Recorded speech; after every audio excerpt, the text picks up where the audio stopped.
కొందరు కేటుగాళ్లు అమాయకుల్ని టార్గెట్ చేస్తూ దోచుకుంటున్నారు. డిజిటల్ లావాదేవీల్లోని లోపాలను ఆసరాగా చేసుకుని రెచ్చిపోతున్నారు.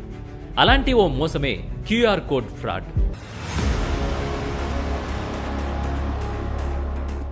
డిజిటల్ పేమెంట్స్ అందుబాటులోకి వచ్చిన తర్వాత క్యూఆర్ కోడ్ స్కాన్ చేసి పేమెంట్స్ చేయడం అలవాటైపోయింది. అందుకే దుకాణదారులు కూడా తమ దుకాణాల బయట ఈ క్యూఆర్ కోడ్ స్టిక్కర్లను అంటించి పెడుతున్నారు. వచ్చిన కస్టమర్లు వాటిని స్కాన్ చేసి పేమెంట్ చేసి వాళ్ళకి అవసరమైన వస్తువులు కొనుగోలు చేస్తున్నారు.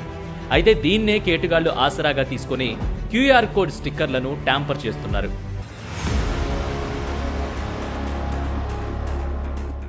దుకాణాల బయట అంటించి ఉండే క్యూఆర్ కోడ్ స్టిక్కర్లను కేటుగాళ్లు మార్చేస్తున్నారు.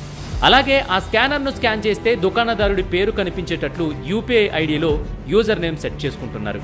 దీంతో కస్టమర్ స్కాన్ చేసి పేమెంట్ చేసినప్పుడు దుకాణదారుడికే పేమెంట్ జరిగినట్లుగా చూపించినా ఆ పేమెంట్ ఫ్రాడ్ గాళ్ల ఖాతాల్లోకి వెళ్లిపోతుంది.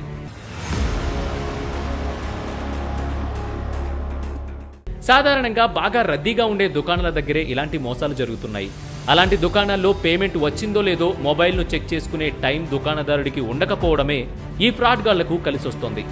ఒకవేళ యూపీఐ వాయిస్ స్పీకర్ ఉన్నా ఏదో టెక్నికల్ ప్రాబ్లం వల్ల సౌండ్ రావడం లేదేమోనని దుకాణదారుడు సరిపెట్టుకుంటున్నాడు. దీంతో 1-2 రోజుల తర్వాత ఆ స్కానర్ను సైలెంట్గా తీసేస్తారు. దీంతో దుకాణదారుడు బ్యాంకు వెళ్లి చెక్ చేసుకుంటే తన ఖాతాలో డబ్బులు పడకపోగా అవి ఎట్టుపోయాయో తెలియక లబోదివ్వమంటున్నారు. ఇలాంటి ఘటనలు ఈ మధ్యకాలంలో ఎక్కువైపోయాయి.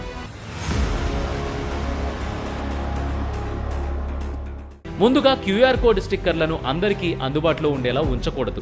అలాగే ఈ స్కానర్ కోడ్లను ఎక్కడ పడితే అక్కడ కాకుండా దుకాణం లోపల లేదా కస్టమర్ల చేతికి అందనంత దూరంలో ఉంచుకోవాలి. అప్పుడు మొబైల్తో స్కాన్ చేసి పేమెంట్ చేయగలుగుతారు, కానీ వాటిని రీప్లేస్ చేయడం సాధ్యం కాదు. అలాగే యూపీఐ వాయిస్ టెల్లర్ మెషిన్ను ఉంచుకోవాలి. ప్రతి ట్రాన్సాక్షన్ జరుగుతుందో లేదో చెక్ చేసుకోవాలి. ఒకవేళ స్పీకర్ పనిచేయకపోతే వెంటనే పేమెంట్ వెరిఫికేషన్ కోసం మొబైల్లో చెక్ చేసుకోవాలి. మరి ఈ వీడియో మీకు ఎలా అనిపించింది? ఈ సమాచారాన్ని అందరికీ చేరవేయండి.